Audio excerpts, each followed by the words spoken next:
Hello everyone, this is Umar. आज के इस वीडियो लेक्चर में हम इंग्लिश जनरल नॉलेज और करंट अफेयर्स को डिस्कस करेंगे, तो मेरे साथ रहिएगा।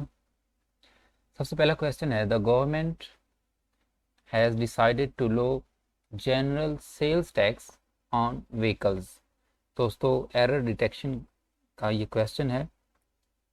सेंटेंस 4 पार्ट्स में डिवाइड है, आपने देखना है कौन से पार्ट में एरर है। सेंटेंस का फर्स्ट पार्ट कह रहा है द गवर्नमेंट। गवर्नमेंट के साथ द आर्टिकल लगा है, ठीक है। Has decided to low, government ने क्या किया है, डिसाइड किया है, फैसला किया है कि वो क्या करेगी, कम कर देगी। किस चीज़ को? जनरल सेल्स टैक्स को गवर्नमेंट ने फैसला किया है कि वो कम कर देंगे ऑन व्हीकल्स, जो कि व्हीकल पे लगाया जाता है। ये हुकूमत ने फैसला किया है। इसमें एरर क्या है? तो इसमें एरर है जी, यहाँ पे पार्ट बी में लिखा है हैज़ डिसाइडेड, ठीक है। हैज़ के साथ वर्ब की थर्ड फॉर्म होती है एक्टिव वॉइस में, और सेंटेंस एक्टिव वॉइस में है, यहाँ तक तो ठीक है। उसके बाद आपने लिख रखा है इन्फिनिटिव, ठीक है। मेन वर्ब के बाद हम इन्फिनिटिव यूज़ कर सकते हैं, लेकिन दोस्तों यहाँ पे ये लो नहीं आना था, ये गलत है। यहाँ पे क्या है कि हमारे पास रूल होता है कि हम जब इन्फिनिटिव यूज़ कर रहे होते हैं तो टू के बाद आगे चल के हम वर्ब की पहली फॉर्म का इस्तेमाल करते हैं।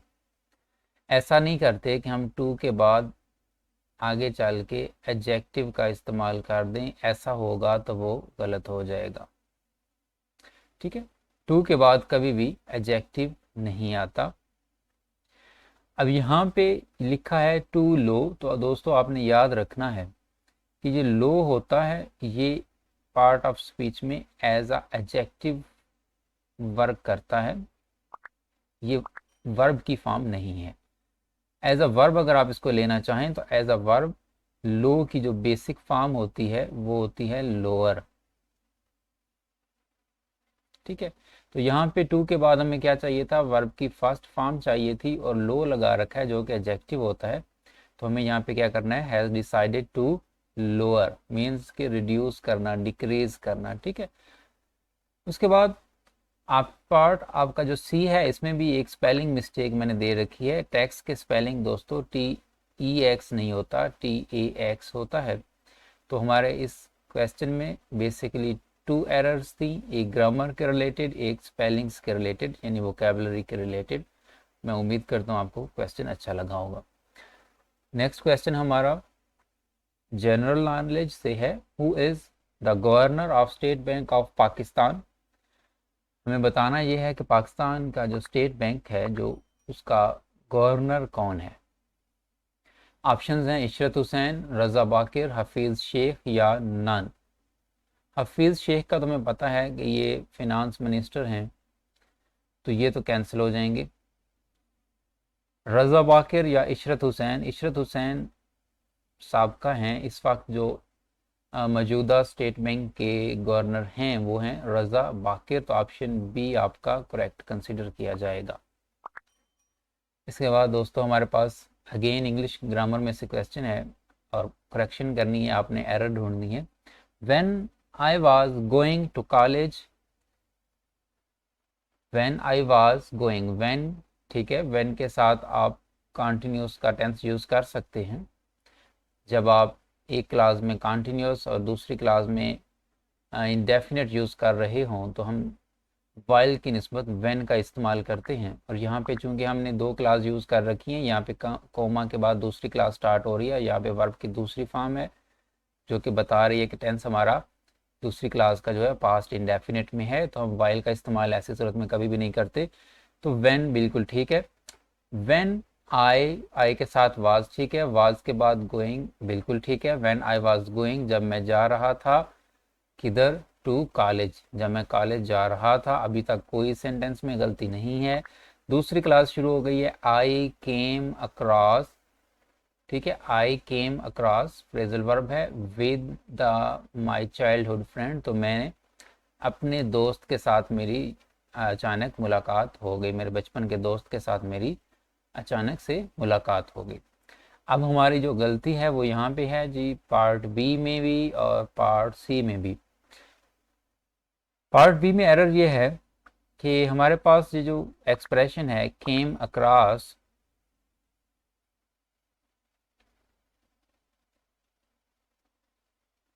ठीक है दोस्तों, केम अक्रॉस के बाद आप प्रेपोजिशन नहीं इस्तेमाल किया करते, तो यहाँ पे आपको प्रेपोजिशन जो थी वो नहीं इस्तेमाल करनी थी। दूसरी एक और चीज़ भी याद रखिएगा कि केम अक्रॉस जो वर्ड है, इसके साथ कभी भी वर्ड सडनली भी हम यूज़ नहीं कर सकते। ठीक है, ये केम अक्रॉस का आपने याद रखना है कि सडनली के बाद केम अक्रॉस नहीं आया करता। ठीक है, नंबर एक ये था कि केम अक्रॉस के बाद प्रेपोजिशन नहीं यूज होती, और नंबर दो आपने ये याद रखना है कि केम अक्रॉस के साथ कभी भी सडनली भी इस्तेमाल नहीं किया जा सकता। यानी केम अक्रॉस के साथ ना तो प्रेपोजिशन इस्तेमाल की जा सकती है, ना सडनली को इस्तेमाल किया जा सकता है। सडनली का मैंने भी होता है अचानक, और केम अक्रॉस का मैंने भी होता है अचानक से सामने आ जाना, तो वो एक सुपरफ्लुअस एक्सप्रेशन हो जाएगा, तो इसलिए यहाँ पे हम सडनली भी इस्तेमाल नहीं करते। तो हमारा जो एरर था पार्ट बी में वो ये था कि केम अक्रॉस के बाद हमें जो यहाँ पे विद लगा रखा है इसका इस्तेमाल हमें नहीं करना था। पार्ट सी में एरर क्या है दोस्तों, आप ट्राई कीजिएगा ढूंढने की। पार्ट सी में एरर है the my childhood friend. Childhood कहते हैं बचपन को, बचपन का जो दोस्त होता है उसे हम, यानी लंगोटिया दोस्त, उसे हम चाइल्डहुड फ्रेंड कहते हैं। इसमें एरर क्या है, इसमें एरर ये है कि हमारे पास एक वर्ड दे रखा है माई। दोस्तों हमारे पास माई जो होता है ये पोजेसिव केस है प्रोनाउन की, और याद रखिएगा कि पोजेसिव केस जब भी आप प्रोनाउन के इस्तेमाल करते हैं तो उससे पहले कभी भी आप आर्टिकल का इस्तेमाल नहीं करता। ठीक है, चाहे इंडेफिनेट आर्टिकल हो चाहे डेफिनेट आर्टिकल हो, यानी ए एन और दी, कोई भी आर्टिकल आप पोजेसिव प्रोनाउन से पहले इस्तेमाल नहीं करते। इसके अलावा यहाँ पे चाइल्डहुड लिखा हुआ है, तो अगर माई को हम यहाँ से रिमूव कर दें तो childhood I came across the childhood friend अगर यूं करें तो भी कुछ सही सेंस नहीं बनेगा, क्योंकि चाइल्डहुड जो है वो एक आपका एब्स्ट्रैक्ट नाउन है। ठीक है, और एब्स्ट्रैक्ट नाउन आपसे कहता है कि मुझसे पहले भी आपने आर्टिकल का इस्तेमाल नहीं करना होता। ठीक है, तो ये दोनों सूरतों में चाहे आप यहाँ से माई को रिमूव कर दें तो भी दा ही गलत है। यानी अगर आपके जहन में ये क्वेश्चन आ जाए कि सर माई, दा को रहने देते हैं माई को रिमूव कर दें, तो भी दोस्तों गलत रहेगा, क्योंकि आगे चाइल्डहुड जो कि एक एब्स्ट्रैक्ट नाउन है, और एब्स्ट्रैक्ट नाउन भी अपने साथ आर्टिकल नहीं लेता। तो घुमा के बाद घूम फिर के यही है कि हमें यहाँ से आर्टिकल दा जो है इसको रिमूव करना पड़ेगा। तो सेंटेंस हो जाएगा when I was going to college I came across my childhood friend. मैं उम्मीद करता हूँ आपको इसकी समझ आ चुकी होगी। नेक्स्ट क्वेश्चन है हमारे पास दोस्तों, the tallest mount Everest is located in. दुनिया की बुलंदतरीन जो पहाड़ी है, जो पहाड़ है वो कौन सा है जी? माउंट एवरेस्ट है दोस्तों। इसकी जो बुलंदी है, इसकी जो हाइट है वो 8848 है, यानी 8848 मीटर इसकी ऊंचाई है, इसकी हाइट है। ठीक है, जबकि हमारे पास जो K2 है उसकी कितनी थी, उसकी हमारे पास 8611 थी, 8611 थी, और इसकी माउंट एवरेस्ट की कितनी है, 8848 मीटर। तो दुनिया की बुलंद तरीन पहाड़ जो है माउंट एवरेस्ट कंसिडर किया जाता है। क्वेश्चन हमारा ये है कि माउंट एवरेस्ट जो है वो कहाँ पे लोकेटेड है, कहाँ पे माउंट एवरेस्ट वाक़या है? चाइना में, पाकिस्तान में, भूटान में या नेपाल में? दोस्तों मैं आपको एक मज़े की बात बताऊं, दुनिया की जो बुलंद तरीन चोटियाँ हैं पूरी दुनिया में, जितनी भी बुलंद तरीन चोटियाँ हैं उनमें से 14 जो हाईएस्ट हमारे पास हैं, यानी 14 दुनिया की हाईएस्ट जो चोटियाँ हैं, जो पीक्स हैं, वो नेपाल, पाकिस्तान और चाइना के अंदर है। ठीक है, तो एक तरह से आप कह सकते हैं कि ये तीन जो ममालिक हैं ये दुनिया की बुलंद तरीन चोटियों का घर हैं। ठीक है, इन्हीं होम, बुलंद तरीन चोटियों का घर भी यानी होम भी कहा जाता है। और माउंट एवरेस्ट जो दुनिया की सबसे बुलंद तरीन चोटी है, ये जो है ये नेपाल में पाई जाती है। तो ऑप्शन डी हमारा यहाँ पे करेक्ट कंसीडर किया जाएगा। माउंट एवरेस्ट जो है वो नेपाल में वाक़या है। दुनिया की बुलंद तरीन चोटियों में से बुलंद तरीन चोटी नेपाल में है, जबकि इन 14 में से 5 चोटियां जो हैं, 5 पीक्स जो हैं वो सिर्फ पाकिस्तान में हैं। ठीक है, इनमें केटू है, ठीक है, जहाँ साजिद अली सदपारा गए थे। उसके बाद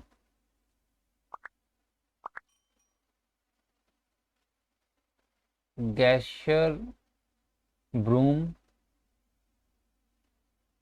1 और 2, ठीक है, ये हैं, 3 हो गई। इसके अलावा हमारे पास ब्रॉड पीक,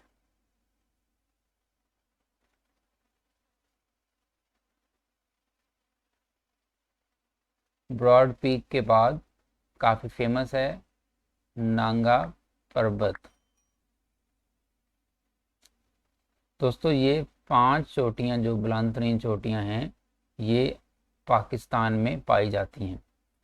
तो इस हिसाब से हम ये चीज़ कह सकते हैं कि पाकिस्तान माउंटेनर्स के लिए एक फेवरेट प्लेस मानी जा सकती है, क्योंकि इसमें दुनिया की बेहतरीन चोटियों में से 5 चोटियां जो कि 8,000 मीटर से बुलंद हैं वो पाकिस्तान में पाई जाती हैं। ये जितनी भी मैंने आपके सामने चोटियां लिखी हैं इन सब की ऊंचाई 8,000 मीटर से ज़्यादा है, और इनमें सबसे ज़्यादा बुलंद चोटी जो है वो केटू है।